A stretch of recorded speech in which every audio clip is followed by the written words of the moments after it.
السلام عليكم ورحمة الله وبركاته. إن الحمد لله نحمده ونستعينه ونستغفره ونعوذ بالله من شرور أنفسنا ومن سيئات أعمالنا. من يهده الله فلا مضل له ومن يضلله فلا هادي له. وأشهد أن لا إله إلا الله وحده لا شريك له وأشهد أن محمدا عبده ورسوله صلى الله تعالى عليه وعلى آله وصحبه وسلم تسليما كثيرا. يا أيها الذين آمنوا اتقوا الله حق تقاته ولا تموتن إلا وأنتم مسلمون.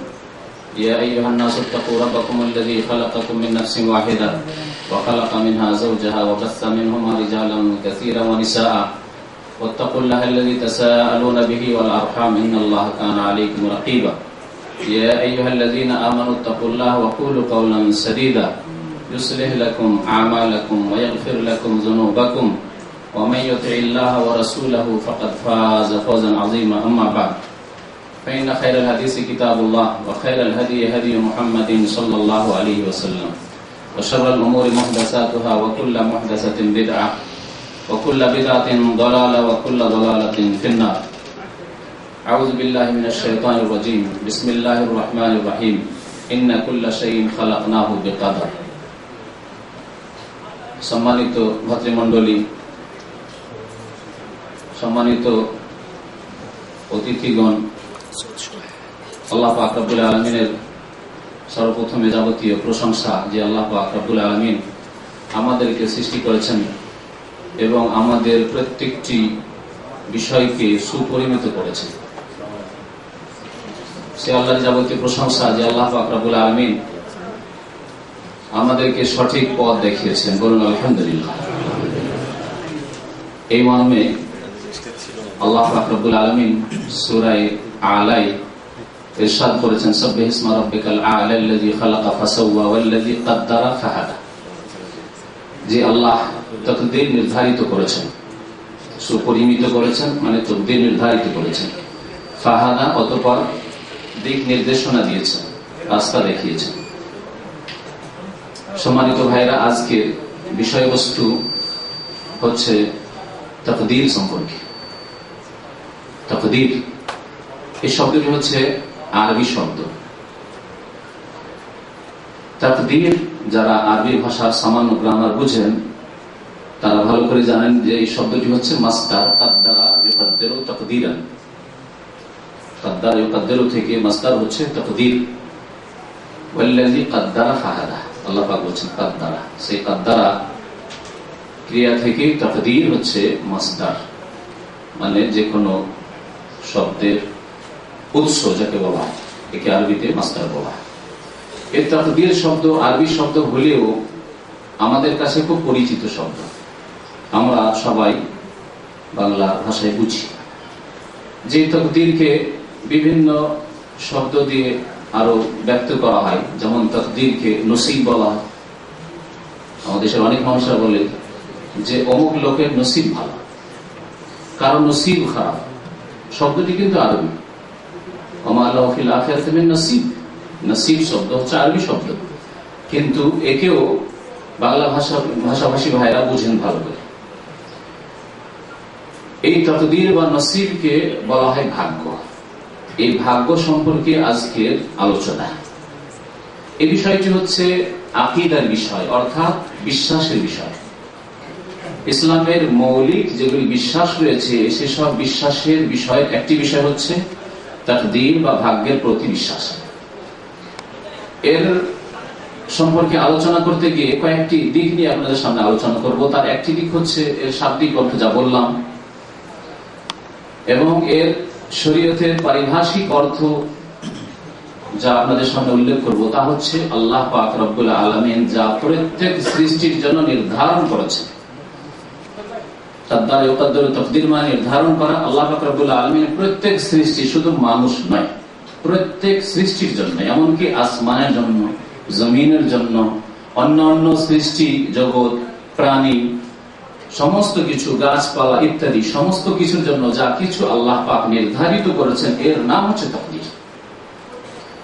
তার কোন মানুষের আয়ু হোক, আর তার রিজিক হোক, তার কর্মজীবন হোক, তার শিক্ষাগত যোগ্যতা হোক, তার পেশা হোক ইত্যাদি, তার ইহকাল হোক, পরকাল হোক, পরকালের পরিণাম হোক, যে কোনো অবস্থাকে নিয়ে নেন আপনি। স্থান হোক, কোনখানে তার জন্ম, কোনখানে তার ইন্তেকাল, কি অবস্থায় তার ইন্তেকাল, কি অবস্থায়, কোন পরিবেশে, কোন সমাজে তার জন্ম ইত্যাদি, সবগুলি এই তাকদীরের শব্দের মধ্যে শামিল। একে বলা হয় তাকদীর। এই ছিল তাকদীর সম্পর্কে শাব্দিক অর্থ বা শরীয়তি পরিভাষা তাকদীরের। তাকদীরের প্রতি ঈমানের গুরুত্ব, এর গুরুত্ব সম্পর্কে একটি দিক নিয়ে আলোচনা করব। আর এই তাকদীর যে ইসলামের একটি স্তম্ভ, এ সম্পর্কে আলোকপাত করব। তারপরে তাকদীর সম্পর্কে আলোচনা করব যে এই সম্পর্কে যেসব দলেরা বিভ্রান্ত হয়েছে তাদের কথা সংক্ষেপে, এবং আহলে সুন্নাত ওয়াল জামাত যাদেরকে বলা হয়, কোরআন সুন্নাহর অনুসারী, যারা কোরআন এবং হাদিসের অনুসারী তাদেরকে বলা হয় আহলে সুন্নাহ, এবং যারা সাহাবায়ে কেরামের আদর্শের উপর বিশ্বাসী এবং সেই পথের উপর চলে তাদেরকে বলা হয় ওয়াল জামাত, জামাতুস সাহাবা। সাহাবায়ে কেরামের জামাত হচ্ছে দল হিসাবে, জামাত হিসাবে আমাদের জন্য আদর্শ, রাসূলুল্লাহ সাল্লাল্লাহু আলাইহি ওয়াসাল্লামের পরে। এই রাস্তার উপর যারা আছে তারা হচ্ছে আহলে সুন্নাত ওয়াল জামাত। তাদের বিশ্বাস, তাদের আকীদা তাকদীর সম্পর্কে, আর এই আকীদা, এই বিশ্বাস থেকে যারা বিভ্রান্ত হয়েছে, গোমরাহ হয়েছে, এই বিষয়গুলি নিয়ে আলোচনা করব। তাকদীর সম্পর্কে আলোচনা করতে গিয়ে আরেকটি আলোচনা আসবে, সেটি হচ্ছে তাকদীরের স্তর রয়েছে। তাকদীর সম্পর্কে উলামায়ে কেরামরা কয়েকটি স্তরের কথা উল্লেখ করেছেন। তাকদীর যে কোরআন সুন্নাহর স্পষ্ট একটি বিষয় এবং এর প্রতি বিশ্বাস প্রত্যেক মানুষের জন্য ফরজ, অতক্ষণ পর্যন্ত কোন মানুষ মুসলিম মুমিন হতে পারবে না যতক্ষণ পর্যন্ত সেই ব্যক্তি তাকদীরে বিশ্বাসী না হবে। এই সম্পর্কে কিছু আয়াত এবং হাদিস আপনাদের সামনে উল্লেখ করব। তারপরে তাকদীর, অনেক সময় আমরা শুনে থাকি যে ভাগ্য পরিবর্তন হতে পারে না, পারে না, কোন ধরনের ভাগ্য তাকদীর পরিবর্তন হতে পারে, এ সম্পর্কে একটি দিক থাকবে আলোচনায়। তারপরে আরেকটি দিক থাকবে, সময় যদি সাথ দেয় তাহলে, যে তাকদীরের প্রতি ঈমানের ফলাফল কি। তাকদীরের প্রতি যদি আমরা ঈমান নিয়ে আসি তাহলে তার ফলাফল কি, কি পাবেন আপনি আপনার বাস্তব জীবনে, কি লাভ তাকদীরের প্রতি ঈমান নিয়ে আসলে বাস্তবে। আরেকটি দিক থাকবে যদি সময় থাকে তাহলে, তা হচ্ছে তাকদীরকে এক শ্রেণীর লোকেরা আড় বানিয়ে থাকে পাপ করার জন্য, অন্যায় করার জন্য, অথবা কর্মহীনতার জন্য। কাজ করবে না, কর্ম করবে না, আমল করবে না, নামাজ পড়বে না, দ্বীনকে আঁকড়ে ধরবে না, আল্লাহর বিধানকে বাস্তবায়ন করবে না, আর তাকদীরকে তারা আড় বানিয়ে থাকে, যে ভাগে যা আছে হবে। এই বিষয় তাকদীরকে আড় বানানো, তাকদীরের আশ্রয় নেওয়া, যে তাকদীরে যা আছে তা হবে, এই বিষয়টি হচ্ছে আরেকটি বিষয়। এটি মোটেই জায়েজ নয়, এ সম্পর্কে একটি আলোচনা করব। তবে বিশেষ একটি অবস্থায় তাকদীরের রেফারেন্স দেওয়া যেতে পারে, সেই অবস্থার কথা উল্লেখ করব যদি সময় থাকে। এখন আসি আপনাদের সামনে আলোচনায়, যে তাকদীরের প্রতি ঈমান নিয়ে আসতে হবে। তাকদীরের শাব্দিক অর্থ, পারিভাষিক অর্থ শুনলেন, তাকদীরের প্রতি ঈমান নিয়ে আসতে, এর মানে কি? কারণ এই বিষয়টি যদি না বুঝেন তাহলে আপনার তাকদীরের প্রতি ঈমান হবে না। এর সাথে আরেকটি কথা বলি, যে তাকদীরের বিষয় যেহেতু আকীদার বিষয়, বিশ্বাসের বিষয়, অত্যন্ত সূক্ষ্ম বিষয়, এবং সূক্ষ্ম বিষয় আকীদার বিষয়কে বুঝতে একটু যেন শুষ্ক শুষ্ক মনে হয়, শুকনো মনে হয়। সুতরাং বোঝার ক্ষেত্রে একটু মনোযোগ দিতে হবে। সামান্য যদি মনোযোগ এদিকে ওদিকে থাকে তাহলে তাকদীরের বিষয়টি ফুটে উঠবে না আপনার কাছে, এবং স্পষ্ট আপনি বুঝতে পারবেন না। আর তাকদীরের বিষয় যদি সঠিকভাবে না বুঝে নেন তাহলে এই ক্ষেত্রে বিভ্রান্তির শিকার হওয়া স্বাভাবিক।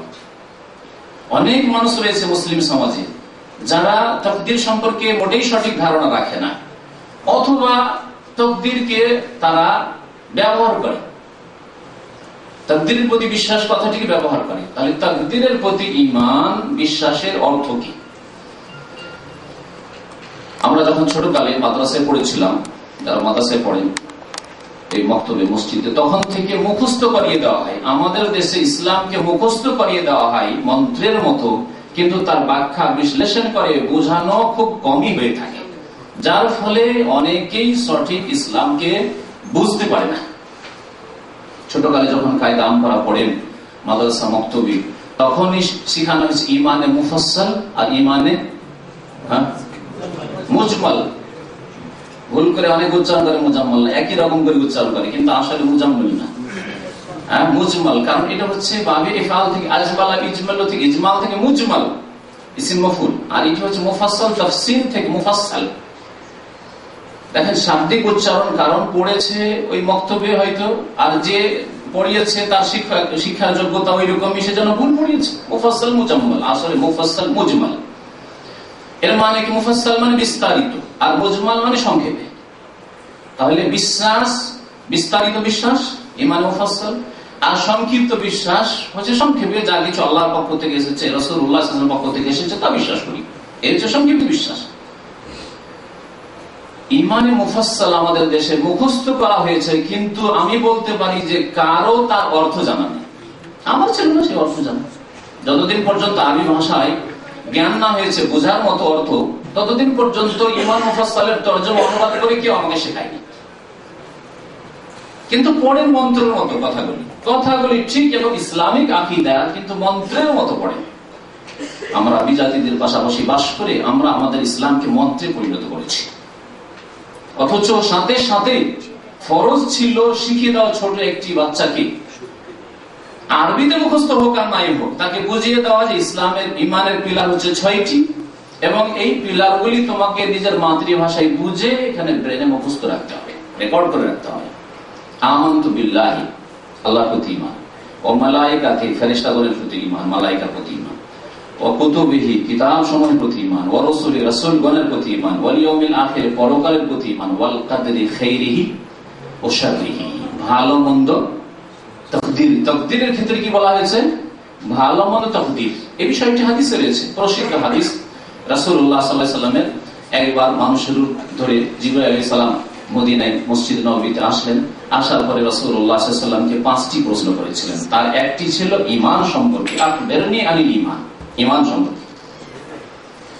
রাসূলুল্লাহ সাল্লাল্লাহু আলাইহি ওয়াসাল্লাম তখন এই 6টি বিষয় বলেছিলেন। আমাদের দেশে আরেকটু বাড়িয়েছে, ওয়াল বাসে বাদাল মত, অথচ মরণের পরে পুনরুত্থান, অথচ এই বিষয়টি কিন্তু ওয়াল ইয়াউমিল আখিরের মধ্যেই ঢুকে আছে। তাহলে অতিরিক্ত আর বলার কোনো প্রয়োজন ছিল না। অনেকে ভাবে যে 7টি, তাহলে হ্যাঁ বললে 7টি হয়ে যায়, ওয়াল বাসে বাদাল মত আলাদা করলে। ঈমানের পিলার 6টি, 6ষ্ঠ পিলার 6 নম্বরের পিলার স্তম্ভ হচ্ছে ওয়াতুমিনু বিল কাদরি খাইরিহি ওয়া শাররিহি, তাকদীরের প্রতি ঈমান নিয়ে আসবে, বিশ্বাস করবে। ভাগ্যের প্রতি ঈমান নিয়ে আসবে, কাদার, সে ভালো হোক অথবা মন্দ হোক। তাহলে বোঝা গেল যে তাকদীর, ভাগ্য ভালো হইতে পারে আবার মন্দ হতে পারে। কারো সারা জীবন ভালো হইতে পারে, কারো সারা জীবন আবার খারাপ হতে পারে, আবার কারো কিছুদিন খারাপ হতে পারে, কিছুদিন ভালো হতে পারে।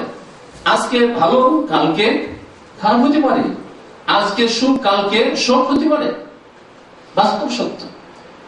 এই হচ্ছে তাকদীর। তো তাকদীরের প্রতি ঈমানের অর্থ হচ্ছে আল্লাহ পাক রব্বুল আলামিন প্রত্যেক বস্তুর, প্রত্যেক ব্যক্তির সময় সীমা নির্ধারণ করেছেন, বা তার ভাগ নির্ধারণ করেছেন, নসিব, তার অংশ নির্ধারণ করেছেন। এই পৃথিবী থেকে তার অংশ নির্ধারণ করেছেন। তারপরে আল্লাহ পাক রব্বুল আলামিন তার জন্য পরলৌকিক জীবনে, আখিরাতে ভাগ্য নির্ধারণ করেছেন, স্থান নির্ধারণ করেছেন, সময় নির্ধারণ করেছেন। যদি জাহান্নামে যেতে হয় কতদিন, আর যদি জান্নাতে যায় আবার জাহান্নাম থেকে উঠে আসবে নাকি, শাস্তি থাকে সেই শাস্তিও নির্ধারণ করেছেন। আল্লাহ পাক রব্বুল আলামিন এসব নির্ধারণ করেছে। এই কথার প্রতি বিশ্বাস, এর নাম হচ্ছে তাকদীর। এই একটি বিষয় যে বিশ্বাস করতে হবে। তাহলে মানুষের ভাগ্য, মানুষের অংশ আল্লাহর পক্ষ থেকে নির্ধারিত রয়েছে, নির্ধারিত রয়েছে। আল্লাহ পাক রব্বুল আলামিন এতে থেকে ফারিগ হয়ে গেছেন ভাগ্য নির্ধারণ করে, একটি বিষয়। তারপরে আরেকটি অত্যন্ত গুরুত্বপূর্ণ বিষয় আছে, সেটি হচ্ছে আল্লাহ পাকের পক্ষ থেকে আপনার ভাগ্যে যা আসবে তার উপর সন্তুষ্টি প্রকাশ করা, যাকে বলা আর রিজা বিল কাদার, তাকদীরের প্রতি রাজি থাকা। আজকে সুখে আছেন, সুখে থাকলে তো রাজি হবেই, কিন্তু যেদিন দুঃখে, স্ত্রী মারা গেছে, ছেলে মারা গেছে, আম্মা মারা গেছেন, হ্যাঁ, আজকে বেতন পেলেন খুব খুশি, কিন্তু কালকে কাজ করলেন বেতন পেলেন, ব্যবসা করলেন কিন্তু লস খেয়ে গেলেন, ক্ষতিগ্রস্ত হলেন, বিদেশে আসার চেষ্টা করলেন কিন্তু ক্ষতিগ্রস্ত হয়ে গেলেন, ইত্যাদি। সুখে থাকেন আর শোকে থাকেন, যে অবস্থায় থাকেন তাতে সন্তুষ্টি প্রকাশ করতে হবে। অভিযোগ চলবে না। অভিযোগ করবেন কার কাছে? যদি কোনো মানুষ বলে যে ভাই আমার তকদির খারাপ, আমি কেন এই পৃথিবীতে এসেছিলাম, কেন এমন হইল, তার মানে সেই ব্যক্তি মহান রব্বুল আলামিন যিনি স্রষ্টা তার কমপ্লেন করলো, তার বিরুদ্ধে অভিযোগ করলো, তার সাধারণ একটি গোলামের কাছে আসে। যদি একজন দেশের নায়ক হন, মালিক হন, অথবা কোন প্রতিষ্ঠানের মালিক, আর তার বিরুদ্ধে অভিযোগ কোথায় করে? ওই যে মালিক প্রতিষ্ঠানের তার এক দাসের কাছে, তার অফিসের ক্লিনারের কাছে অভিযোগ করে, তাহলে সেই মালিক পছন্দ করবে? কখনো না। আল্লাহ পাক রব্বুল আলামিন, আমরা সবাই বান্দা, সুতরাং একজন ব্যক্তি যদি তার তকদির খারাপ হয়, সার হইল তুমি বিল কাদের খাইও সারি, আজকে ভালো হইল না তকদিরটা, আমার জীবনে লাভবান হতে পারলাম না, শিক্ষিত হইতে পারলাম না, সুখী হইতে পারলাম না, আর্থিক সচ্ছলতা আসলো না, ইত্যাদি। তার জন্য যদি হাহুদাস করে আর অভিযোগ করে যদি মানুষকে বলে বেড়ায়, তাহলে যেন সে রব্বুল আলামিনের বিরুদ্ধে, সারা বিশ্বের যিনি মালিক তার বিরুদ্ধে তার গোলামের কাছে, দাসের কাছে অভিযোগ করল। আল্লাহ পাক অসন্তুষ্ট হবে। সুতরাং তকদিরের প্রতি ঈমান যেমন বিশ্বাস করতেন আল্লাহর পক্ষ থেকে নির্ধারিত আছে, তেমনি তার সাথে সাথে সুখে থাকেন আর দুঃখেই থাকেন, সন্তুষ্ট থাকতে হবে। সন্তুষ্ট চিত্তে কবুল করে নিতে হবে যে আল্লাহ যা করেছেন তাতে রহস্য রয়েছে, আলহামদুলিল্লাহ আলা কুল্লি হাল। এই যে নবী করিম সাল্লাল্লাহু আলাইহি ওয়াসাল্লামের কাছে যদি কোনো সুখের খবর আসতো, তাহলে বলতেন আলহামদুলিল্লাহিল্লাযী বিনি'মাতিহি তাতিম্মুস সালিহাত। সে আল্লাহরই যাবতীয় প্রশংসা, লাখ লাখ শুকরিয়া, যার অনুগ্রহে ভালো কাজ সম্পাদিত হয়। আর যদি কোনো শোকের খবর আসতো, হতাহতের খবর আসতো, সাথী সঙ্গীদের বিপদের খবর আসতো, বিপর্যয়ের খবর আসতো, সংবাদ আসতো, বলতেন আলহামদুলিল্লাহ আলা কুল্লি হাল। সর্ব অবস্থায় আল্লাহ পাকের শুকরিয়া, আল্লাহ পাকের প্রশংসা, অভিযোগ নেই। আল্লাহ পাক শুকরিয়ার কথা বলেছেন, লা ইন শাকারতুম লাযিদান্নাকুম। তো কথা অন্যদিকে চলে যাচ্ছে। তাকদীরের প্রতি ঈমান, তাহলে এইভাবে ঈমান নিয়ে আসতে হবে। তাকদীরের প্রতি ঈমান নিয়ে আসার ক্ষেত্রে মনে রাখবেন যে তাকদীর আল্লাহর পক্ষ থেকে নির্ধারিত আছে। এর দলিল একটি আয়াত কোরআন কারীমের সূরা কামারের 49 নম্বর আয়াত আমি পাঠ করেছি আপনাদের সামনে। আল্লাহ পাক ইরশাদ করেছেন, ইন্না কুল্লা শাইইন খালাকনাহু বিকাদার। নিশ্চয় আমি আল্লাহ প্রত্যেক বস্তুকে সৃষ্টি করেছি বেকাদার, তার তাকদীরের সাথে। বেকাদার, সুপরিমিত ভাবে আল্লাহ সৃষ্টি করেছেন। আল্লাহ পাক কুল্লা ইনসান, প্রত্যেক মানুষের কথা শুধু বলেননি, এতে শুধু মানুষ আর জেনে প্রত্যেক বস্তু, সেই ইন্না কুল্লা শাইইন খালাকনাহু, প্রত্যেক বস্তুকে আমি সৃষ্টি করেছি বেকাদার, তাকদীরের সাথে। তাহলে প্রত্যেক বস্তুর আল্লাহ তাকদীর নির্ধারিত করেছেন। আসমান জমিন কতদিনের জন্য সৃষ্টি হয়েছে এবং কতদিন থাকবে, তারপর ধ্বংস হয়ে যাবে। পাহাড় পর্বত কতদিনের জন্য সৃষ্টি হয়েছে আর কখন ধ্বংস হয়ে যাবে, কোথায় কি ঘটবে আর না ঘটবে, সমস্ত কিছু আল্লাহ পাক সৃষ্টি করেছেন তাকদীরের সাথে। ইন্না কুল্লা শাইইন খালাকনাহু বিকাদার। আপনার বাড়িতে ছাগল বকরি আছে, আপনার বাড়িতে বিড়াল আছে, কুকুর আছে, সেই সবেরও ভাগ্য আল্লাহ পাক নির্ধারণ করেছেন। কুল্লা শাইইন আল্লাহ পাক বলেছেন। তো তাকদীর আল্লাহর পক্ষ থেকে নির্ধারিত। নবী করিম সাল্লাল্লাহু আলাইহি ওয়াসাল্লামের বহু হাদিস রয়েছে এই মর্মে। এক দুটি হাদিস শোনাই। সহিহ মুসলিমে একটি হাদিস রয়েছে, তাতে রয়েছে রাসূলুল্লাহ সাল্লাল্লাহু আলাইহি ওয়াসাল্লাম ইরশাদ করেছেন যে কাতাবাল্লাহু মাকাদিরাল খালাইক ক্বাবলা ইয়াখলুকাস সামাওয়াতি ওয়াল আরদা বি50,000 সানা ওয়া কানা আরশুহু আলাল মা। আল্লাহ পাক রব্বুল আলামিন সৃষ্টি জগতের খালায়েক, মাখলুকাত, সমস্ত সৃষ্টি জগতের তাকদীর, মাকাদির, তাকদীর লিখে রেখেছেন। ক্বাবলা ইয়াখলুকাস সামাওয়াতি ওয়াল আরদ, আসমান এবং জমিন সৃষ্টি করার 50,000 বছর পূর্বে, বি50,000 সানা। ক্বাবলা ইয়াখলুকাস সামাওয়াতি ওয়াল আরদা বি50,000 সানা, 50,000 বছর আগে আসমান সৃষ্টি, জমিন সৃষ্টির 50,000 বছর আগে আল্লাহ পাক প্রত্যেক বস্তুর কি রেখেছেন, তাকদীর লিখে রেখেছেন। ওয়া কানা আরশুহু আলাল মা। আল্লাহ পাক রব্বুল আলামিনের ছিল না আসমান, ছিল না জমিন, তখন তার আরশ ছিল পানির উপর। তাহলে বোঝা গেল যে তার আগে পানি ছিল, পানি তার আগে ছিল। তাহলে পানি আসমান জমিনের আগে আল্লাহ পাক তাকদীর লিখে রেখেছেন, এটা স্পষ্ট প্রমাণিত হয় এই হাদিস দ্বারা। সহিহ মুসলিম শরীফের হাদিস। আরেকটি হাদিস মুসনাদ আহমদে রয়েছে, তিরমিজিতে আরো বিভিন্ন হাদিসে রয়েছে। নবী করিম সাল্লাল্লাহু আলাইহি ওয়াসাল্লাম ইরশাদ করেছেন, ইন্না আউওয়ালা মা খালাকাল্লাহুল কালাম, নিশ্চয় আল্লাহ পাক রব্বুল আলামিন সর্বপ্রথম কি সৃষ্টি করেছেন? কলম সৃষ্টি করেছেন। আমার দেশের বিদাতপন্থী ভাইরা, আল্লাহ পাক তাদেরকে হিদায়াত করেন এবং সঠিক কথা বুঝার তৌফিক দান করেন এবং তাদেরকে কোরআন সুন্নাহ থেকে, আল্লাহ এবং তার রাসূল সাল্লাল্লাহু আলাইহি ওয়াসাল্লাম থেকে নেওয়ার তৌফিক দান করেন। আর এখান সেখান থেকে নেই। তারা বলে প্রথম নবীর নূর পয়দা হয়েছে। আর একটি জাল কথা বয়ান করে, আউয়াল মা খালাকাল্লাহুন নূরি। এটি কোন হাদিসই নাই, কোন হাদিসের কিতাব নেই, কোন হাদিসের কিতাবে নেই। সিহাসিতা যে বলা হয়, এইসব হাদিস তো দূরের কথা, কোন হাদিসের কিতাবে নেই, জাল কথা। রাসূলুল্লাহ সাল্লাল্লাহু আলাইহি ওয়াসাল্লামের হাদিস মুসনাদ আহমদ, তিরমিজি আরো কয়েকটি হাদিস রয়েছে। তাতে কি বলছেন? ইন্না আউওয়ালা মা খালাকাল্লাহুল কালাম, নিশ্চয় আল্লাহ পাক রব্বুল আলামিন সর্বপ্রথম সৃষ্টি করলেন কলম। কলম আল্লাহ পাক সৃষ্টি করলেন। ফাকাল লাহু উকতুব, আল্লাহ কলমকে বললেন তুমি লেখো, লিখো। কলম বলছে রব্বে মাযা আকতুবু, হে রব, হে প্রতিপালক, হে আল্লাহ, কি লিখবো? নবী করিম সাল্লাল্লাহু আলাইহি ওয়াসাল্লাম ইরশাদ করেছেন, আল্লাহ পাক বললেন কলমকে সম্বোধন করে যে উকতুব মাকাদিরা কুল্লি শাইইন ইলা ইয়াউমিল কিয়ামাহ, প্রত্যেক বস্তুর তাকদীর লেখো, ভাগ্য লিখো কিয়ামত পর্যন্ত। কিয়ামত পর্যন্ত। আর কখন লেখা হয়েছে? আসমান জমিন সৃষ্টির 50,000 বছর পূর্বে। আসমান জমিন সৃষ্টি তাহলে 50 বছর আগে আল্লাহ কলম সৃষ্টি করেছেন। আর কলম সৃষ্টি করে লিখতে বলেছেন। রাসূলুল্লাহ সাল্লাল্লাহু আলাইহি ওয়াসাল্লাম বলেছেন, ওয়া ইয়ানতিকু আনিল হাওয়া ইন হুয়া ইল্লা ওয়াহয়ুন ইউহা।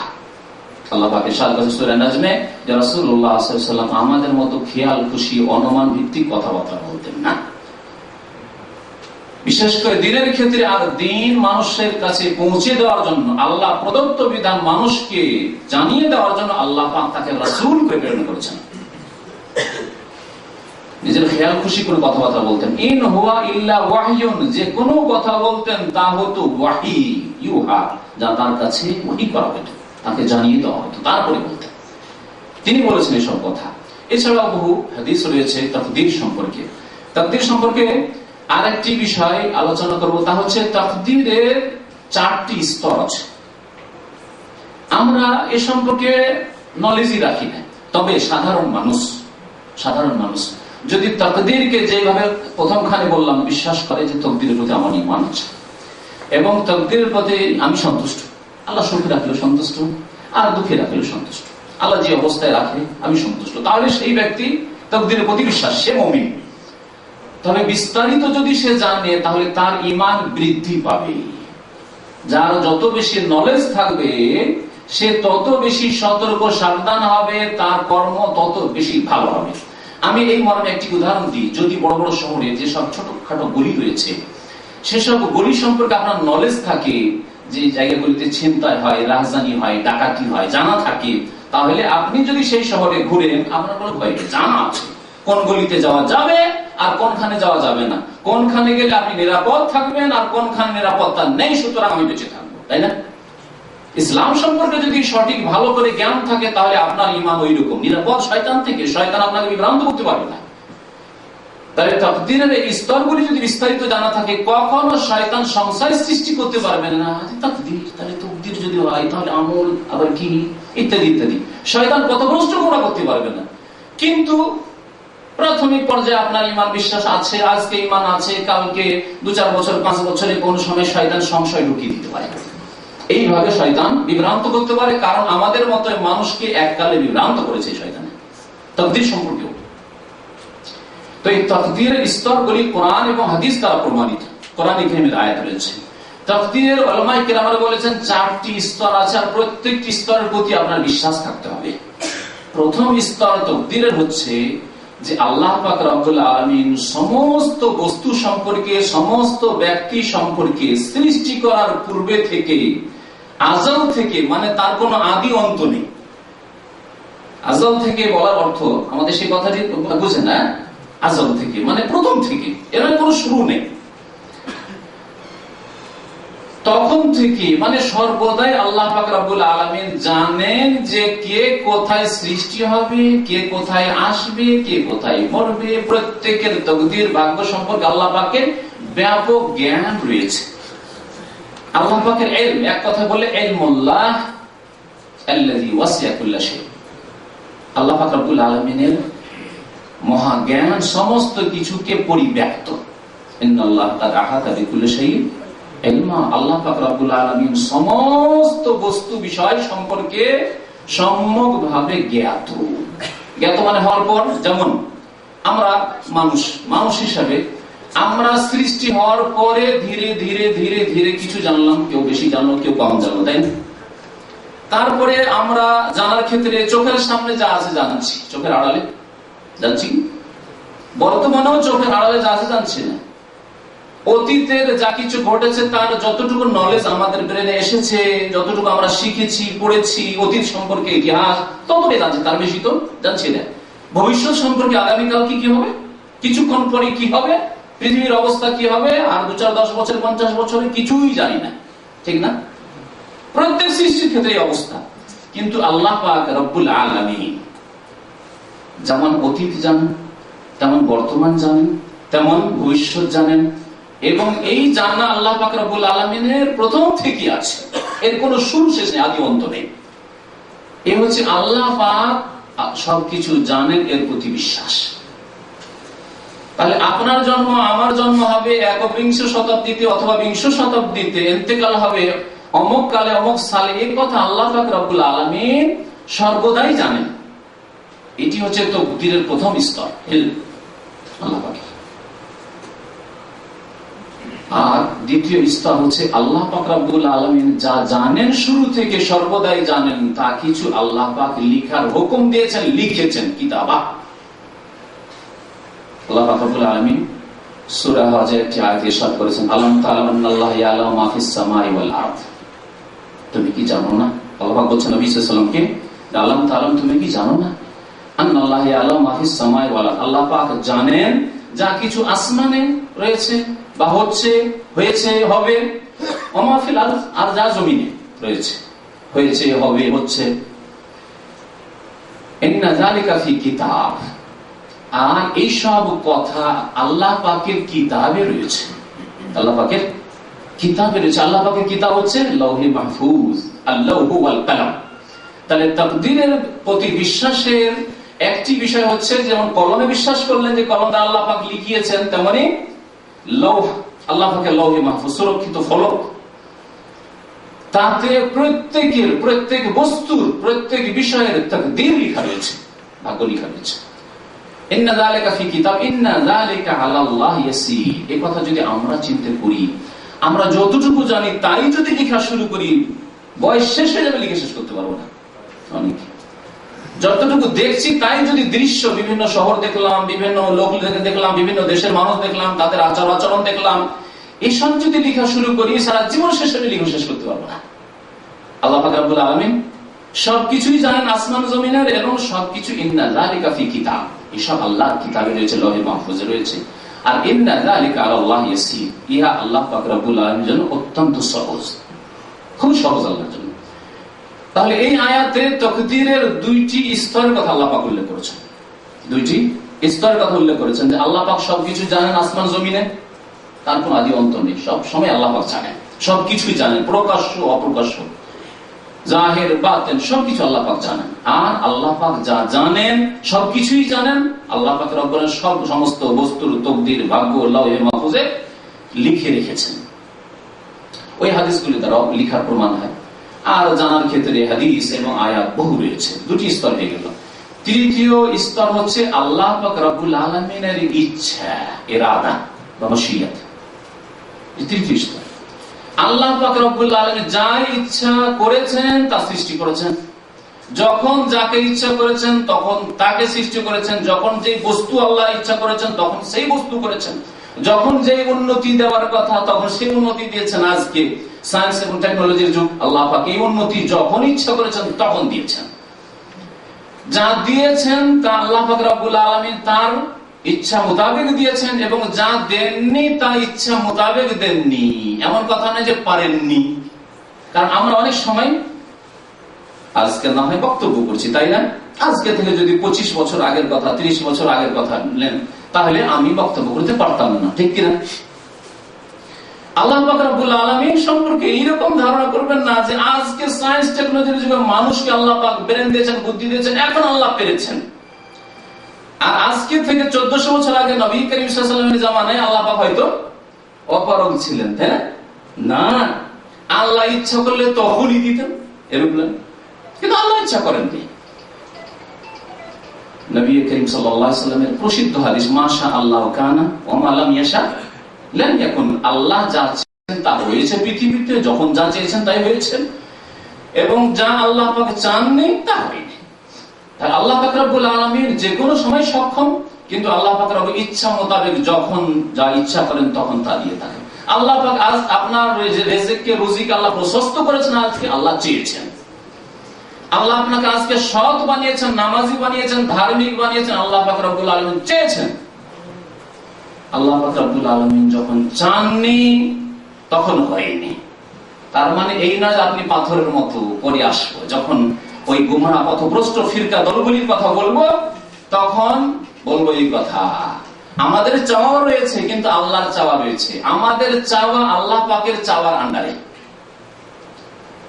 ভালো করে বুঝে নেন, আমরা কি চাই না? আজকে নিজে চেয়ে এখানে এসেছেন, কেউ হাত পা বেঁধে আপনাদেরকে নিয়ে আসে, চেয়ে এসেছেন, এখানে স্বইচ্ছায় এসেছেন, নিজের ইচ্ছা মোতাবেক, এখতিয়ার, অনুভূত বিষয়ে যে আমি সশরীরে এসেছি এবং স্বেচ্ছায় এসেছি, খুশি হয়ে এসেছি, কেউ আমাকে বাধ্য করে নিয়ে আসেনি। বসে আছি, খুশি হয়ে বসে আছি, ইচ্ছা মোতাবেক বসে আছি, আমি ইচ্ছা করলে এক্ষুনি বেরিয়ে চলে যেতে পারি। অনুভূত বিষয়। আর অনুভূত বিষয়কে অস্বীকার করা যায় না, স্বীকার করতে মানুষ বাধ্য। একটা জিনিসকে ছুঁয়ে দেখছেন গরম লাগছে, আপনি কি অস্বীকার করবেন না ঠান্ডা লাগতে বলবেন? কখনো না। খেয়ে দেখছেন না লবণাক্ত লাগছে, বলবেন না মিষ্টি লাগছে না? অনুভূত বিষয়। তাহলে আল্লাহ পাক রব্বুল আলামিন বান্দাদেরকে স্বাধীনতা দিয়েছেন, আমরা আমাদের ইচ্ছা মোতাবেক কাজ করি, ভালো করলেও, মন্দ করলেও, অন্যায় করলে, গুনাহ করলেও, ভালো কাজ করলে, ডিউটিতে গেলেও ইচ্ছা মোতাবেক গেলেন, ডিউটিতে আজকে গেলেন না, শুয়ে থেকে গেলেন, তাও আপনার ইচ্ছা মোতাবেক। বাধ্য করে আল্লাহ পাক রব্বুল আলামিন কোনো কাজ করেন না। আমাদের ইচ্ছা রয়েছে আপন জায়গায়, এবং আল্লাহ পাক রব্বুল আলামিনের ইচ্ছা, ইরাদা তার উপরে রয়েছে। এই জন্য আমফারার একটি সূরা আয়াতে আল্লাহ পাক ইরশাদ করেছেন, ওয়া মা তাশাউনা ইল্লা আইয়াশা আল্লাহু রাব্বুল আলামিন। ওয়া মা তাশাউনা, তোমরা চাইতে পারো না, কিন্তু চাইছেন তো, চেয়ে এসেছেন। ইল্লা আইয়াশা আল্লাহু রাব্বুল আলামিন, তবে আল্লাহ পাক রব্বুল আলামিন যতক্ষণ না চাইবেন, যখন আল্লাহ চেয়েছেন তখন তোমাদের চাওয়ার বাস্তবায়ন হয়েছে। চেয়েছেন, অনেক সময় চেয়ে ফেল হয়ে গেছেন। এর একটা উদাহরণ দিচ্ছি। আপনি চেয়েছিলেন যে এশার নামাজ পড়তে যাব, আর ইচ্ছাও করেছিলেন, তারপরে সিঁড়ি নামছিলেন, হঠাৎ করে আছাড় খেয়ে পড়ে গেলেন, পাটা ভেঙে গেল, নামাজ পড়তে মসজিদে যেতে পারলেন না। আপনি তো চেয়েছিলেন। এখানে স্পষ্ট যে আমাদের চাওয়া আল্লাহ পাক রব্বুল আলামিনের চাওয়ার আওতাভুক্ত। আল্লাহ পাকের তৌফিক, আল্লাহ পাকের চাওয়া সবকিছুর উপরে। কেন? যদি বলেন না না না আমরা আমাদের চাওয়াই স্বাধীন, আমাদের চাওয়ার উপর আল্লাহর চাওয়ার কোনো প্রাধান্য নেই, তাহলে আল্লাহ পাক আমাদের সামনে অপারগ হয়ে যান, যেটি কুফরি আকীদা। আপনি কি বলবেন যে আমি চেয়েছি ভালো কাজ করতে, আমাকে বাধা দিতে পারেননি আল্লাহ? আমি চেয়েছিলাম খারাপ কাজ করতে, আল্লাহ পাক বাধা দিতে পারেননি, তাহলে আল্লাহ পাক অপারগ। তাহলে ওমা কানা আল্লাহু লিইউজিজাহু মিন শাই, আল্লাহ পাককে কোনো কিছু অপারগ করতে পারে না। আল্লাহ জিনদের কথা রয়েছে সূরা জিন, আল্লাহ নওজিজাল্লাহ ফিল আরদ, আল্লাহ পাক রব্বুল আলামিনকে কখনো আমরা অপারগ করতে পারি না। ওয়ালা নওজিজাহু হারাবা, আমরা পালিয়ে গিয়ে আল্লাহকে অপারগ করে দিতে পারি না, অক্ষম করে দিতে পারি যে আল্লাহ আমাদেরকে ধরতে পারলো না। কিন্তু সরকারকে পাচ্ছেন, অনেকে কাজ করছিলেন, রিয়াজে দামামে কাজ করছিলেন, অপরাধ করে চলে এসেছেন, জিদ্দা দিয়ে টান দিয়ে দেশে চলে গেলেন, সৌদি সরকার ধরতে পারলো না। বহু ঘটনা ঘটছে এরকম। আল্লাহ পাক রব্বুল আলামিনের পৃথিবী থেকে যাওয়া যায় না। তো তৃতীয় স্তরের কথা বলছিলাম যে তকদীরের স্তরের তৃতীয় স্তর হচ্ছে আল্লাহ পাকের চাওয়া। আল্লাহ পাক তৃতীয় স্তরে চেয়েছেন, যা চেয়েছেন, যখন চেয়েছেন, যতটা চেয়েছেন তা পেয়েছেন। আল্লাহ পাক আমার জন্য যা চেয়েছেন তাই হয়েছে, আপনার জন্য যা চেয়েছেন তা। আমার এক মামা ছিল, আমার এক চাচা ছিল, যারা বড় আমার আব্বার চাইতে, তারা চাইতেন না একে ডাক্তার বানাবো, না হয় ইঞ্জিনিয়ার বানাবো। আল্লাহ পাক চাননি, অনেক চেষ্টা করেছে তারা। আমার আব্বা বলছেন না একে আলিম বানাবো। এইরকম আপনাদের প্রত্যেকের লাইফে এইরকম দৃষ্টান্ত রয়েছে। তো এই ছিল তৃতীয় স্তর, চাওয়ার কথা। চতুর্থ স্তর হচ্ছে আল্লাহ পাক রব্বুল আলামিন প্রত্যেক বস্তুকে, প্রত্যেক ব্যক্তিকে সৃষ্টি করেছেন, চেয়ে সৃষ্টি করেছেন। চেয়েছেন আজকে সৃষ্টি করবো, এত লোক আল্লাহ সৃষ্টি করেছেন, এত ছাগল গরু সৃষ্টি করেছেন, এত জিন সৃষ্টি আল্লাহ পাক সৃষ্টি করেছেন, এত মালায়েকা ফেরেশতা সৃষ্টি আল্লাহ পাক সৃষ্টি করেছেন। আল্লাহ পাকের সৃষ্টির উপর বিশ্বাস। আল্লাহ পাক প্রত্যেক বস্তু, প্রত্যেক ব্যক্তিকে আল্লাহ পাক সৃষ্টি করেছেন, এমনকি প্রত্যেক ব্যক্তির কর্মকে আল্লাহ পাক সৃষ্টি করেছেন। ইব্রাহিম আলাইহিস সালামের ঘটনা উল্লেখ করতে গিয়ে কোরআনে কারীমে আল্লাহ পাক ইরশাদ করেছেন, ওয়াল্লাহু খালাকাকুম ওয়া মা তা'মালুন। ইব্রাহিম আলাইহিস সালাম জাতিকে সম্বোধন করে বলছেন, আল্লাহ তোমাদেরকে সৃষ্টি করেছেন এবং ওয়া মা তা'মালুন, যা তোমরা কর্ম করো, যে নামাজ পড়লে এটা আল্লাহ সৃষ্টি করেছেন, অপরাধ করলে, অন্যায় কাজ করলে আল্লাহ সৃষ্টি করেছেন। আল্লাহ পাক রব্বুল আলামিন যেন খেলা ঘরে রেখে দিচ্ছে, ছোট ছোট বাচ্চাদেরকে খেলনা ঘরে ছেড়ে দিয়েছেন। আর তার মধ্যে দেখছেন কিছু ছেলে খুব ভদ্রভাবে খেলাধুলা করছে, আর কিছু ছেলে অভদ্র ভাঙচুর করা শুরু করেছে খেলনাগুলিকে। হ্যাঁ, তো আল্লাহ পাক রব্বুল আলামিন ওইভাবে ভালো মন্দ সবকিছুর সৃষ্টিকর্তা। কেন? যদি বলেন না না আল্লাহ খারাপ করে সৃষ্টি করে, আল্লাহ সাপ সৃষ্টি করেননি, তাই আল্লাহ বিষ সৃষ্টি করেননি, আল্লাহ পাক রব্বুল চোর ডাকাত সৃষ্টি করেননি, তাহলে সৃষ্টিকর্তা কয়জন হয়ে যায়?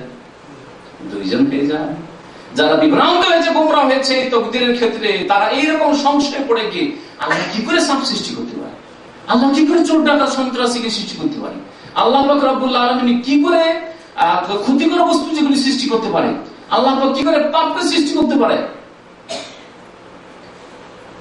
তাহলে পাপের সৃষ্টিকর্তা, খারাপ বস্তুর সৃষ্টিকর্তা এক, আর ভালো কাজের, ভালো বস্তু, ভালো ব্যক্তির সৃষ্টিকর্তা আর এক। দুই সৃষ্টিকর্তা হয়ে যায়। অগ্নি পূজকদের আকীদা ছিল, মজুস অগ্নি পূজকদের আকীদা ছিল যে আল্লাহ পাক, ওদের কাছে দুই ঈশ্বর রয়েছে।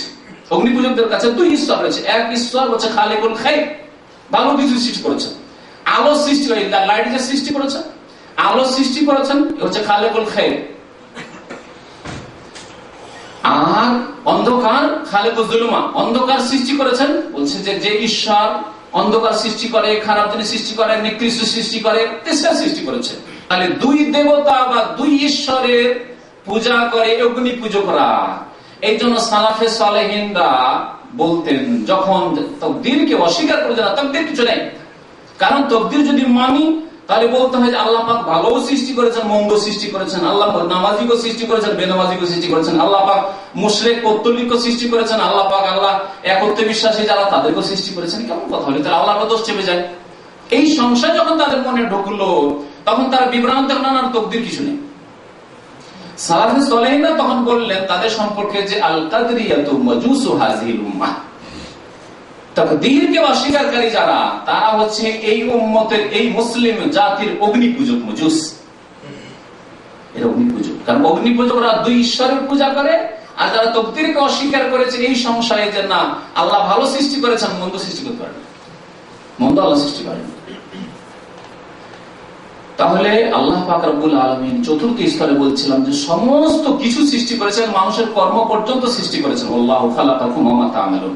সূরা জুমারে আল্লাহ পাক ইরশাদ করেছেন, আল্লাহু খালিকু কুল্লি শাই, আল্লাহু খালিকু কুল্লি শাই, প্রত্যেক বস্তুর সৃষ্টিকর্তা আল্লাহ পাক। ভালো বস্তু হোক আর মন্দ বস্তু হোক, ভালো ব্যক্তি হোক আর মন্দ ব্যক্তি হোক, ভালো কাজ হোক আর মন্দ কাজ হোক, উন্নতি হোক আর অবনতি হোক, সবকিছু আল্লাহ পাক সৃষ্টি করেছেন।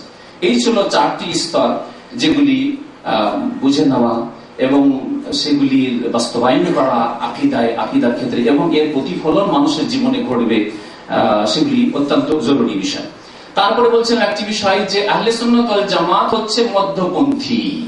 আর দুই দিকে দুটো দল তাকদীরের ক্ষেত্রে পথভ্রষ্ট হয়েছে, গুমরাহ হয়েছে। এই দুটি দলের নাম হচ্ছে কাদেরিয়া আর জাবরিয়া। সাহাবায়ে কেরাম, তাবেঈন, সাহাবায়ে কেরামের শেষ জামানায় এবং তাবেঈনদের শুরু জামানায় শুরু হয় এই বিদআত শুরু হয়। আর প্রথম শুরু হয় এই বিদআত, এই পথভ্রষ্টতা, এই গুমরাহি শুরু হয় বাসরা শহর থেকে। ইরাক সর্বদা ফিতনার দেশ, যুগে যুগে বহু ইতিহাস ইরাকের রয়েছে। তার মধ্যে একটি হচ্ছে এই ভ্রান্ত আকীদা, তাকদীরকে অস্বীকার করার আকীদা, এই ইরাকের বাসরা শহর থেকে শুরু হয়। এর দলিল কোন মুখস্থ কথা না বলে আপনাকে রেফারেন্স বলি, মুসলিম শরীফের হাদিস, খুব বড় হাদিস রয়েছে। সহিহ মুসলিমে হাদিস রয়েছে, ইয়াহইয়া ইবনে ইয়ামর বর্ণনাকারী তাবেঈ এবং আব্দুর রহমান, হুমায়দ ইবনে আব্দুর রহমান আল হিমইরি, এই দুইজন প্রখ্যাত তাবেঈ বাসরা শহরে তারা থাকতেন। তারা দেখলেন যে কিছু লোকেরা বাসরাতে তাকদীর সম্পর্কে আলোচনা সমালোচনা শুরু করলো। তাকদীর আবার কি? না, তাকদীর নেই, যা কিছু করছি আল্লাহ পাক এসব নির্ধারণ করেননি। কারণ নির্ধারণ করে দিলে আল্লাহ দোষ চেপে যান, না, দোষ চাবো না, আমরাই করছি যা করছি। হ্যাঁ, আল্লাহকে বেশি পবিত্র করতে গিয়ে আরো বেশি পথভ্রষ্টতায় গিয়ে বেশি বড় করতে পড়েছে। তো ওখানে একজন তাদের পথভ্রষ্ট নেতা, তার নাম হচ্ছে মা'বাদুল জুহানী। আউয়ালু মান তাকাল্লামা বিল কাদারি ফিল বাসরাতে মা'বাদুল জুহানী। জুহাইনা বংশ, আরব গোত্র, যারা মদিনার আশেপাশে বসবাস করত, তারা চলে গেছিল হিজরত করে হয়তো বাসরায়। বাসরায় গিয়ে মা'বাদ আল জুহানী নামক এক ব্যক্তি প্রথম তাকদীর সম্পর্কে সমালোচনা করা শুরু করে। তাকদীর নাই। এই দুই তাবেঈ এই সংশয়ের অবস্থায় যখন একটা দল, গুমরাহ পথভ্রষ্ট দল তৈরি হতে লাগলো, তার অনুসারী তৈরি হতে লাগলো, তারা বললেন যে একবার যাই, মক্কা মদিনা যাই, হজের মৌসুমে অথবা উমরায় যাই, হজে অথবা উমরায় গিয়ে সেখানে গিয়ে যদি রাসূলুল্লাহ সাল্লাল্লাহু আলাইহি ওয়াসাল্লামের কোন সাহাবীকে পেয়ে যাই, তাহলে আমাদের এই সংশয় দূর করব এবং এই সম্পর্কে ইসলামের বিধান জিজ্ঞেস করব, যাতে করে আমাদের জন্য আরো বিষয়টি স্পষ্ট হয়ে উঠে আর পথভ্রষ্টকারী আমাদেরকে পথভ্রষ্ট না করতে পারে। আসলেন হজের মৌসুমে, আসার পরে বলছেন যে মসজিদ হারামে প্রবেশ করতে যাচ্ছিলাম, ওই সময় আব্দুল্লাহ বিন উমর ইবনে খাত্তাব রাদিয়াল্লাহু তাআলা আনহু, দ্বিতীয় খলিফা আমিরুল মুমিনিন ওমরের ছেলে আব্দুল্লাহ রাদিয়াল্লাহু তাআলা আনহু আজমাইন, প্রখ্যাত সাহাবী এবং সাহাবায়ে কেরামদের মধ্যে অত্যন্ত উচ্চ পর্যায়ের সাহাবী ছিলেন। এত উচ্চ পর্যায়ের সাহাবী ছিলেন যে ওমর রাদিয়াল্লাহু তাআলা আনহু যখন খেলাফতের দায়িত্ব 6 জনের ন্যস্ত করে গেলেন যে আপনারা শুরা কমিটির মাধ্যমে একজনকে বাছাই করবেন, তখন অনেকের মত ছিল যে না, তার ছেলে আব্দুল্লাহকে খলিফা বানানো হোক, খলিফা ওমরের পরে আব্দুল্লাহ হোক। কিন্তু এই রাস্তা অত্যন্ত সততার কারণে, অত্যন্ত সততা জায়েজ ছিল তার জন্য, কিন্তু অধিক সততা এবং সতর্কতার কারণে তিনি এই রাস্তা বন্ধ করে দিয়ে চলে গেছিলেন।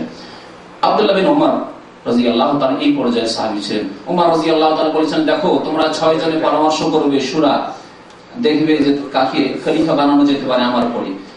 আর যদি তিনজন ভাগ হয়ে, এইদিকে 3 জন ওইদিকে 3 জন, তাহলে ফয়সালা কে দেবে, কোন দিক ভারী হবে? তখন আমার ছেলে আব্দুল্লাহর পরামর্শ নিয়ে সে আব্দুল্লাহ বিন ওমর রাদিয়াল্লাহু তাআলার সাথে সাক্ষাৎ করে ডানে একজন হয়ে গেলেন, বামে একজন হয়ে গেলেন। তারপরে জিজ্ঞাসা করা শুরু করলেন, কি বলেছিলেন শুনেন এদের সম্পর্কে। যখন ওখানে চলে যাবে, অর্থাৎ বাসরায় যাবে, তখন ফাখবিরহুম, তাদেরকে জানিয়ে দিও যে আমি আব্দুল্লাহ বিন ওমর রাসূলুল্লাহ সাল্লাল্লাহু আলাইহি সাল্লামের সাহাবী, প্রবীণ সাহাবী, এবং রাসূলুল্লাহ সাল্লাল্লাহু আলাইহি সাল্লামের শ্যালক হাফসা রাদিয়াল্লাহু তাআলা উম্মুল মুমিনিনের ভাই আর দ্বিতীয় খলিফা ওমরের ছেলে। আমি বলছি আন্নী বারিউম মিনহুম, আমি তাদের থেকে সম্পর্ক ছেদের ঘোষণা করছি যারা তাকদীরকে অস্বীকার করেছে বাসরায়। এবং আমার সাথে তাদের কোনো সম্পর্ক নেই, আমার সম্পর্ক তাদের সাথে নেই, তাদের সম্পর্ক আমার সাথে নেই। আর জানিয়ে দেবে ওয়াল্লাযী নাফসু আব্দুল্লাহ বিন উমর বিয়াদিহি, সেই আল্লাহর কসম করে বলছি, শপথ করে বলছি, যার হাতে আব্দুল্লাহ বিন উমরের প্রাণ রয়েছে, লাউ আন্না লি আহাদিহিম মিসলা উহুদিন যাহাবান, যদি তাদের কারো উহুদ পাহাড়ের সমপরিমাণ স্বর্ণ থাকে, সুম্মা আনফাকাহু, তারপরে তা আল্লাহর রাস্তায় ব্যয় করে দেয়, সাদকা করে দিল, দান করে দিল, ওয়াকফ করে দিল, উহুদ পাহাড়ের সমান ধন সম্পদ, টাকা পয়সা, ডলার, রিয়াল যদি থাকে, আর যদি তার আল্লাহর রাহে দান করে দেয়, মা কাবিলাহুল্লাহু মিনহুম হাত্তা ইউমিনু বিল কাদার, আল্লাহ পাক কবুল করবেন না যতক্ষণ পর্যন্ত তাকদীরের প্রতি ঈমান না নিয়ে আসে, বিশ্বাস না করবে। আমি বলছি তারপরে রাসূলুল্লাহ সাল্লাল্লাহু আলাইহি ওয়াসাল্লামের প্রসিদ্ধ হাদিস, জিবরাইল আলাইহিস সালামের হাদিস, যে বলে প্রসিদ্ধ সেই হাদিস উল্লেখ করলেন। তাতে যে 5টি প্রশ্ন শুরুতে বলছিলাম তার একটি, রাসূলুল্লাহ সাল্লাল্লাহু আলাইহি ওয়াসাল্লাম বললেন, যখন জিজ্ঞাসা হলো যে আখবিরনি আনিল ঈমান, জিবরাইল আলাইহিস সালাম জিজ্ঞেস করলেন যে ঈমান সম্পর্কে আপনি বলুন তো দেখি। বলেন আল ঈমান আন তুমিনা বিল্লাহি ওয়া মালাইকাতিহি ওয়া কুতুবিহি ওয়া রাসূলিহি ওয়াল ইয়াউমিল আখির ওয়াল কদরি খাইরিহি ওয়া শাররিহি। তো এই পথভ্রষ্ট ফিরকার এক ফিরকা হচ্ছে কাদরিয়া, যারা তাকদীরকে অস্বীকার করেছে। তাকদীর কিছু নেই, তাকদীর নেই, আমরা যা করছি তাই হচ্ছে। আল্লাহ পাক কিছু লিখেও রাখেননি, আর আল্লাহ পাক রব্বুল আমাদের জন্য কিছু নির্ধারণ করেননি। যে যেমন মেহনত পরিশ্রম করছে তাই পাচ্ছে, দিনের ক্ষেত্রে হোক অথবা দুনিয়ার ক্ষেত্রে হোক, রুজি রোজগারের ক্ষেত্রে হোক, পার্থিব ক্ষেত্রে হোক অথবা ধর্মীয় ক্ষেত্রে হোক।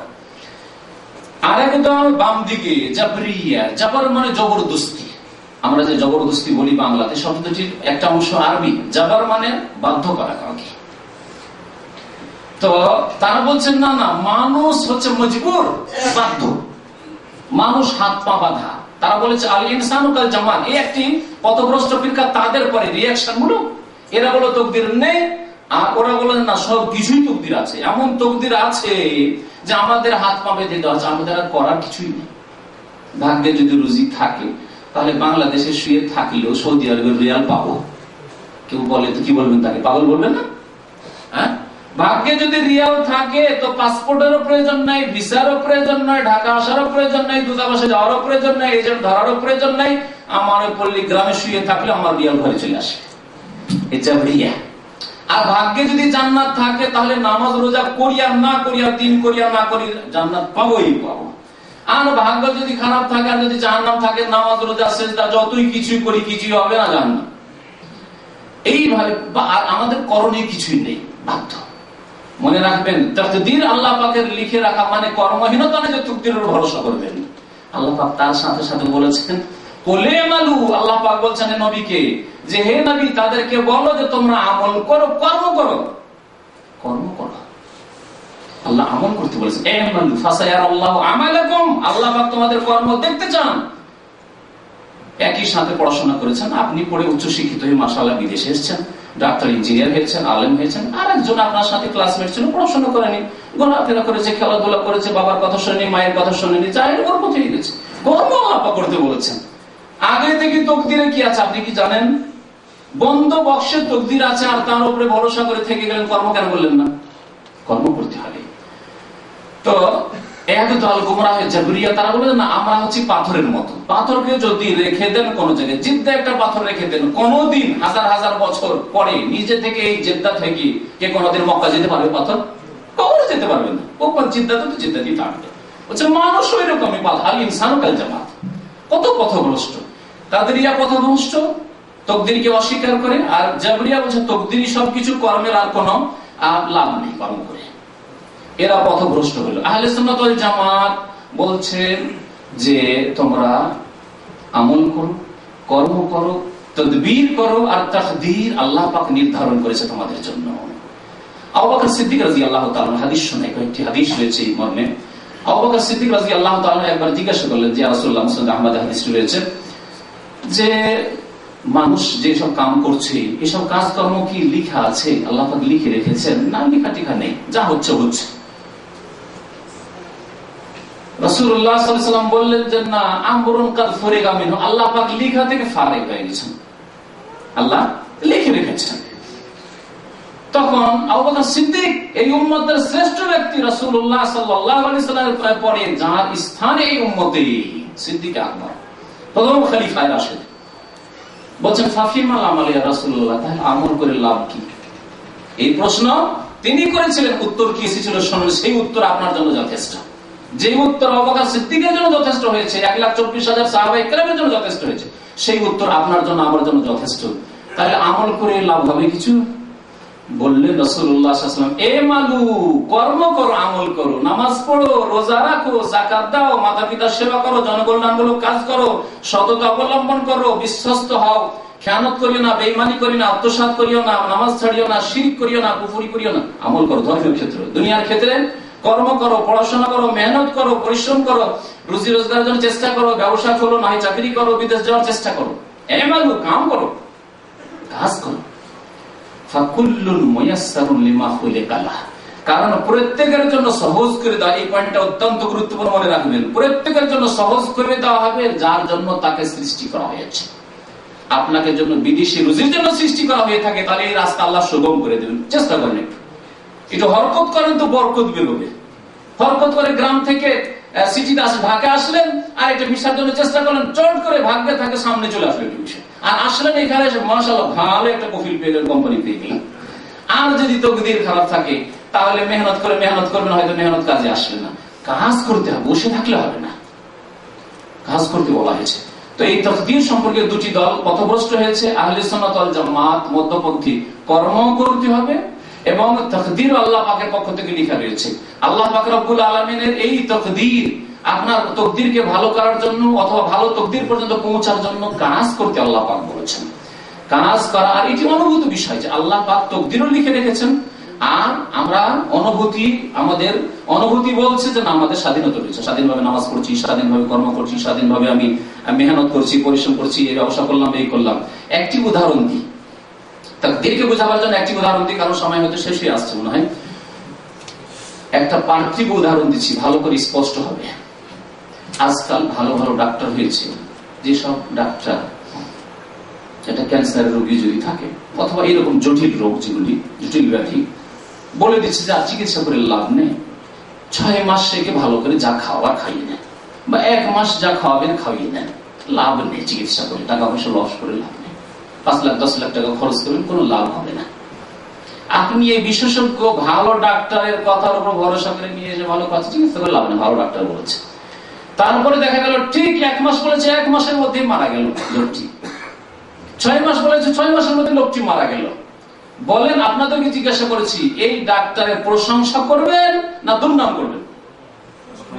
প্রশংসা করবেন। বরং শুধু প্রশংসা না, এলাকাতে আপনি অ্যাডভার্টাইজ করে বেড়াবেন, ঘোষণা করবেন যে আমার আব্বা এরকম অসুস্থ হয়েছিলেন, এমন ভালো ডাক্তারের কাছে গিয়েছিলাম যে সেই ডাক্তার 1 মাস বলেছে, ভাই 1 মাসে 31 দিনও হইল না, 1 মাসের মধ্যে মারা গেছে। 6 মাস বলেছে, 6 মাসে 7 মাসও হইল না। কত যে প্রশংসা। আর সবাইকে বলবেন যাও, যদি চিকিৎসা করা হয় জটিল রোগ তো ওই ডাক্তার কাছে চলে যাও।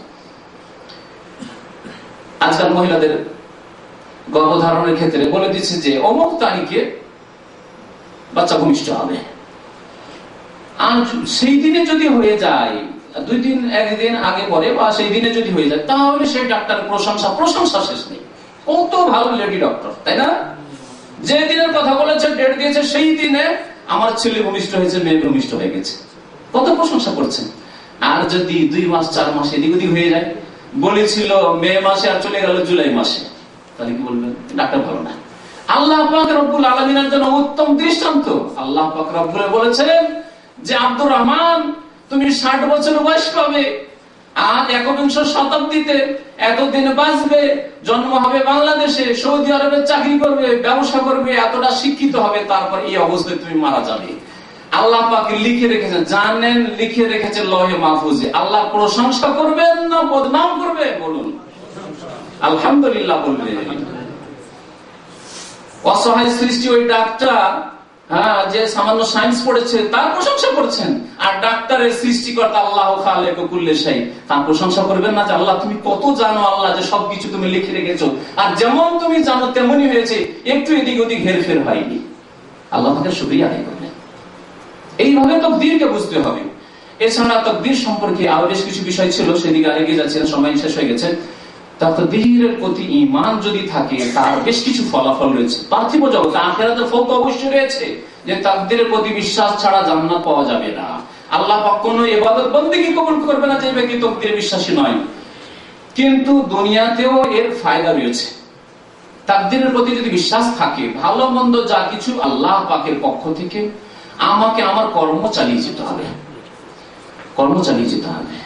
আচ্ছা, এই ক্ষেত্রে এই ফলাফলের সাথে আরেকটি কথা বলে নিই, সময় শেষ হয়ে যাবে সেই জন্য, যে তাকদীরকে আমরা আড় বানাই শুধু ধর্মীয় ক্ষেত্রে, পাপ করার ক্ষেত্রে অথবা ফরজ ওয়াজিব আদায় করব না, আল্লাহ গফুর রহিম, ভাগ্যে যদি জান্নাত থাকে তো আল্লাহ দিবে, নামাজ পড়বে না, ভাগ্যে যদি জান্নাত থাকে পেয়ে যাবো, তাই না?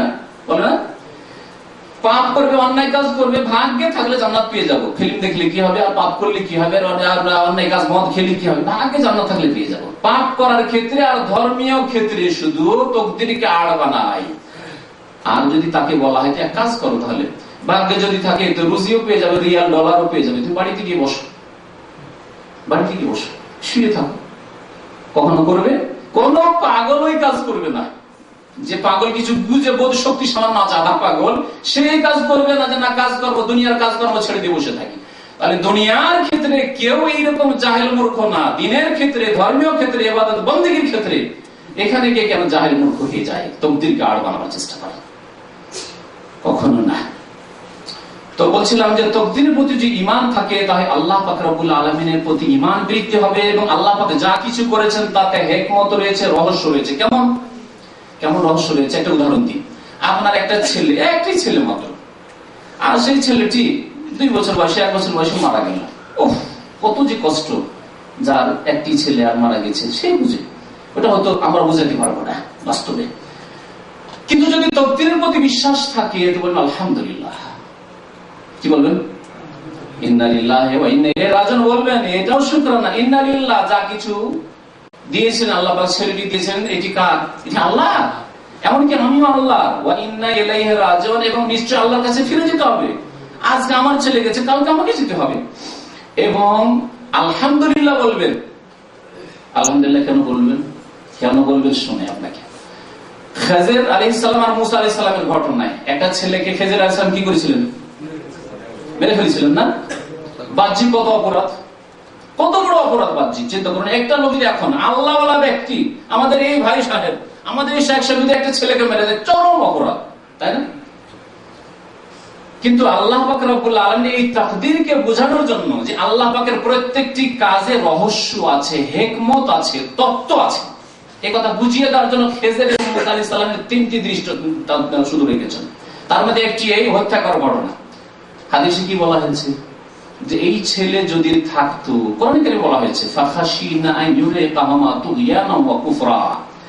খেজর আলাইহিস সালাম বলছেন যে আমার আশঙ্কা হলো যে এই ছেলে যদি বড় হয়, আর সহিহ বুখারী শরীফ হাদিসে রয়েছে যে এই ছেলের জন্মই হয়েছে কুফরির উপর, তো বিয়া কাফের, এর প্রকৃতি হচ্ছে কুফরি আর অবাধ্যতা, আল্লাহর অবাধ্যতা, মানুষের অবাধ্যতা, মাতা-পিতার অবাধ্যতা। এই ছেলে যদি বড় হয় আল্লাহ পাকের সাথে কুফরি তো করবেই করবে, মানুষকে কষ্ট দেবে, জাতিকে কষ্ট দেবে, মাতা পিতাকে কষ্ট দেবে। আপনার ছেলে বড় ডাকাত হয়, আর আপনার সামনে ওই ছেলেকে হাত পা বেঁধে যদি সরকারি লোকেরা পুলিশ নিয়ে আসে, আর তার জন্য যদি আপনাকেও ধরে নিয়ে যায়, কি অবস্থা হবে তখন?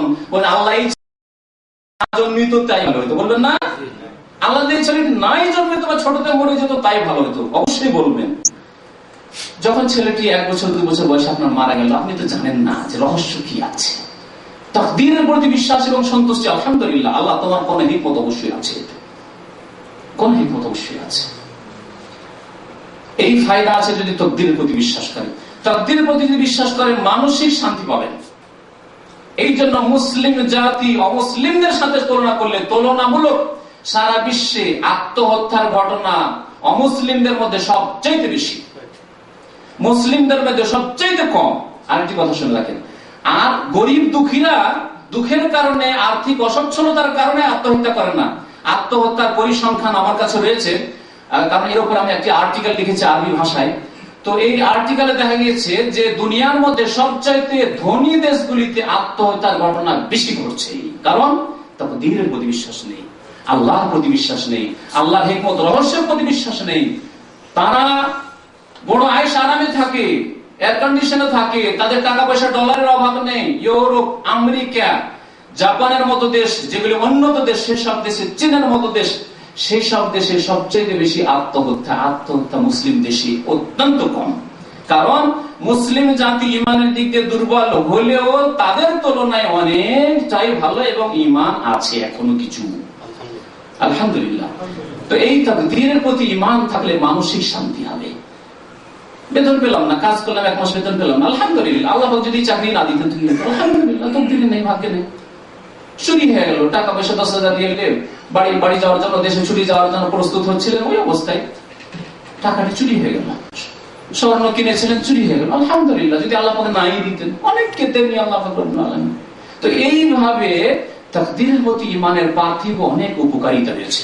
আল্লাহ পাক রব্বুল আলামিন যেন আমাদেরকে হক কথা বোঝার তৌফিক দান করেন এবং সত্যের প্রতি আমল করার তৌফিক দান করেন। আল্লাহ পাক রব্বুল আমাদের গুনাহ খাতা যেন মাফ করে দেন। একটি কথা বলবো, শুধু তাকদীরকে কর্ম করার আগে আড় বানালে চলবে না, কিন্তু একটি দুর্ঘটনা ঘটে যাওয়ার পর, যেমন আপনি ড্রাইভিং জানেন না আর গাড়ি চালাতে শুরু করলেন, কেন চালাবেন? আপনি ড্রাইভিং জানেন না, ঠিক না? কিন্তু আপনি একজন ভালো ড্রাইভার সতর্কভাবে গাড়ি চালাচ্ছেন, দুর্ঘটনা ঘটে গেছে। দুর্ঘটনা ঘটে যাওয়ার পরে যদি আপনাকে কেউ তিরস্কার করে, আপনার বাবা এসে তিরস্কার করছে, আপনার বড় ভাই এসে তিরস্কার করছে যে তুমি মূর্খের মতো গাড়ি চালাও, গাড়ি চালাতে জানো না, এই করো সেই করো, কেন এরকম করলে, তুমি অত বড় অ্যাক্সিডেন্ট করে দিলেন, না এটি করা ঠিক নাই। এর দলিল বুখারী শরীফ হাদিসে রয়েছে, মুসা আলাইহিস সালাম আর আদম আলাইহিস সালামের এই তাকদীর নিয়ে কথোপকথন, তর্ক বিতর্ক ওই আত্মার জগতে আসমানে ইল্লিনে আল্লাহ পাক রব্বুল আলামিনের সামনে দুইজনের তর্ক বিতর্ক। মুসা আলাইহিস সালাম বলছেন, আনতা আদম আকুনা, আপনি আমাদের পিতা আদম আলাইহিস সালাম, আল্লাযী আখরাজতা মিনাল জান্নাহ, আমাদেরকে জান্নাত থেকে বের করে, নিজে তো বের হয়েছেন, আমাদেরকে দুনিয়াতে বের করে দিয়েছেন, কত কষ্ট করতে হচ্ছে, মেহনত করতে হচ্ছে, কত কষ্টের জীবন, জান্নাতে আরামে থাকতাম, কি করেছেন আপনি? তিরস্কার করা শুরু করেছেন আদম আলাইহিস সালামকে। মুসা আলাইহিস সালাম, আদম আলাইহিস সালাম বলছে, আনতা মুসা, তুমি মুসা ওই কালিমুল্লাহ, বনি ইসরাঈলদের মুসা? বলছে হ্যাঁ। আচ্ছা মুসা, তুমি জানো তাকদীর কখন লেখা হয়েছে? যে তাকদীর আগে লেখা হয়েছে। তাকদীর মানুষকে সৃষ্টি করা, আদম কি আসমান জমিন সৃষ্টি করার 50,000 বছর আগে লেখা হয়েছে। তখন আদম আলাইহিস সালাম বলছে, আচ্ছা বলো, যেটি আসমান জমিন সৃষ্টির 50,000 বছর আগে লেখা হয়ে গেছে, তার মধ্যে তো এটাও লেখা ছিল যে আদম আলাইহিস সালামকে জান্নাতে রাখা হবে, হাওয়াকে রাখা হবে, আবার বের করা হবে, ভুল করলে একটু ভুলে যাবে আর বের করা হবে, তাহলে আমার কি দোষ হইল? আমার কি দোষ হইল? ওই হাদিসের শেষখানে রয়েছে, রাসূলুল্লাহ সাল্লাল্লাহু আলাইহি ওয়াসাল্লাম বলছেন, সুতরাং আদম আলাইহিস সালাম মুসা আলাইহিস সালামের উপর জিতে গেলেন তর্কে, বহাসে জিতে গেলেন। কেন জিতলেন? আপনি এরকম জিতবেন নাকি? নামাজ পড়েন না, কর্ম করেন না, বাবা বলে যে কর্ম করো, চাকরি করো, পড়াশোনা করো, না না, ভাগ্যে যদি থাকে মাস্টার ডিগ্রি, তো মাস্টার ডিগ্রি এমনি পেয়ে যাবে, এমনিতে হবে নাকি? না, কর্ম করার পরে মেহনত করলেন, পরিশ্রম করলেন, তারপরে ফেলিয়ার হলেন, হইল না, তখন বলবেন যে যাক, ভাগ্যে যা ছিল তাই। যেহেতু আদম আলাইহিস সালামের ঘটনা ঘটে গেছে, তারপরে তাকে তিরস্কার করেছেন মুসা আলাইহিস সালাম, সেই জন্য আদম আলাইহিস সালাম জিতে গেলেন। কিন্তু যদি আদম আলাইহিস সালাম জান্নাতে থাকাকালীন বলতেন যে না না, আমি ভুল করবো, তাকদীরে থাকলে জান্নাতে ফিরে আসবো, না হইলে যাওয়া হবে, তাহলে উচিত হইতো না মোটেই। জি, তো আশা করি কথা স্পষ্ট। তাকদীরকে আড় বানানো যাবে না। তবে তাকদীরকে কখন আড় বানাবে? যখন একটা মুসিবত ঘটে গেছে, বললেন কাদ্দারাল্লাহু ওয়া মা শাআ ফাআল। নবী করিম সাল্লাল্লাহু আলাইহি ওয়াসাল্লাম বলেছেন, তাকদীরে অঘটন ঘটে গেছে, দুর্ঘটনা চলে এসেছে, বলবেন আল্লাহ পাক যা ইচ্ছা করেছেন তাই হয়েছে, আমি আমার চেষ্টা করেছি, আমি আমার কর্মে কোনো ত্রুটি করিনি, কাদ্দারাল্লাহু ওয়া মা শাআ ফাআল। আর যদি কোনো আপনজন ইন্তেকাল করে বা কোনো হতাহত হয়, কোনো কষ্টদায়ক কিছু আসে, বলি ইন্না লিল্লাহি মা আখাযা ওয়া লাহু মা আতা ওয়া কুল্লু শাইইন ইনদাহু বিআজালিন মুসাম্মা। যেমন নবী করিম সাল্লাল্লাহু আলাইহি ওয়াসাল্লাম বলেছেন, আল্লাহ পাক রব্বুল আলামিন যেন আমাদের গুনাহ খাতা মাফ করে দেন, নেক আমলের তৌফিক দান করেন। আল্লাহ পাক রব্বুল আলামিন যেসব কথা বিশ্বাস করতে বলেছেন, সেসব কথার প্রতি বিশ্বাস করার, ঈমান নিয়ে আসার যেন তৌফিক দান করেন। আল্লাহ পাক রব্বুল আলামিন আমাদেরকে বিভ্রান্তি, গুমরাহি থেকে বেঁচে থাকার যেন তৌফিক দান করেন।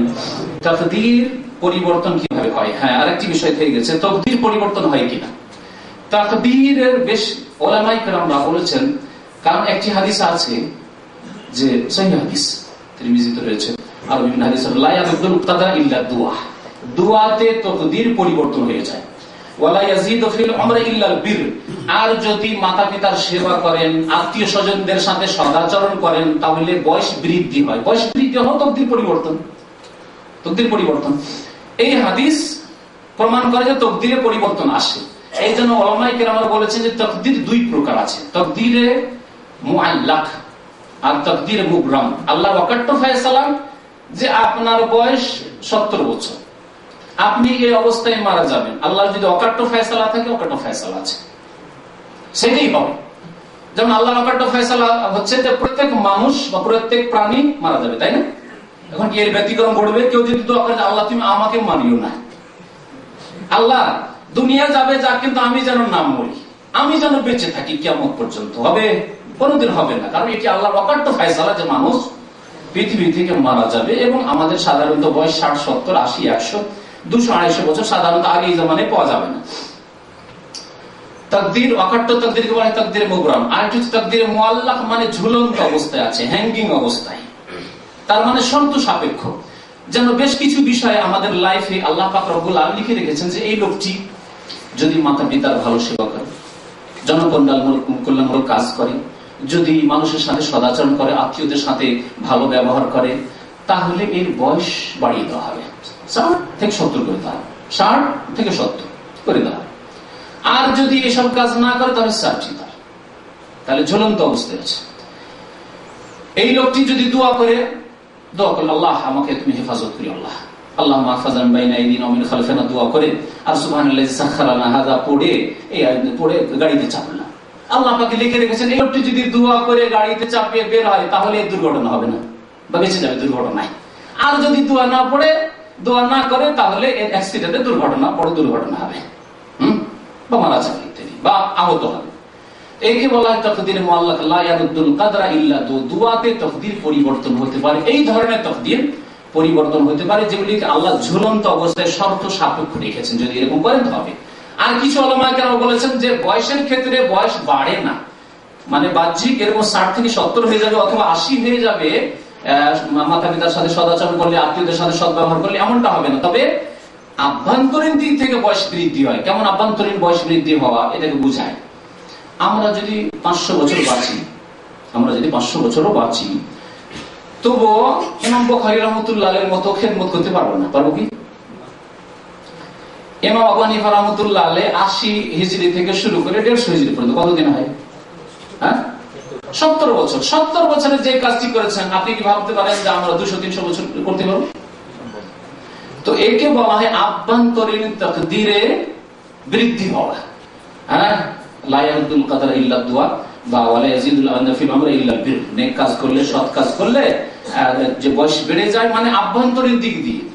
আমি 50 বছরে যে কাজটি করলাম, আর একটা আমার ক্লাসমেট আছে এখনো সে ওই প্রাইমারি সেকশনে শিক্ষকতা করছে, এরকম।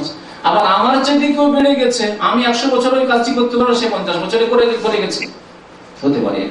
এটি হচ্ছে তাকদীরের মধ্যে বরকত বা তাকদীরের পরিবর্তন এক ধরনের, আর এটা বাস্তব, এটা হচ্ছে। তো এইভাবে তাকদীরের পরিবর্তন হতে পারে। আর যেগুলো অকাট্য তাকদীর, সেগুলি তাকদীরের পরিবর্তন হয় না। আল্লাহ পাক যেন বোঝার তৌফিক দান করেন, আমল করার তৌফিক দান করেন। সাল্লাল্লাহু আলা নবিয়িনা মুহাম্মদ ওয়া আলা আলিহি ওয়া সাহবিহি আজমাইন। আমাদের সম্মানিত মেহমানকে আমি শুভেচ্ছা জানাচ্ছি এবং অভিনন্দন জানাচ্ছি। আল্লাহ পাক যেন তাকে নেক আমলে তৌফিক দান করেন। আল্লাহ পাক যেন তার কদমে কদমে পদে পদে নেকি দান করেন। আল্লাহ পাক যেন তার আমাদের এই পবিত্র অনুষ্ঠানে হাজির হওয়াকে আল্লাহ পাক যেন কবুল করেন এবং আল্লাহ পাক যেন তার দ্বারা ইসলামের, দেশের, জাতির যেন সেবা নেন। সুবহান রাব্বিকা রাব্বিল ইজ্জাতি আম্মা ইয়াসিফুন ওয়া সালামুন আলাল মুরসালিন ওয়ালহামদুলিল্লাহি রাব্বিল আলামিন।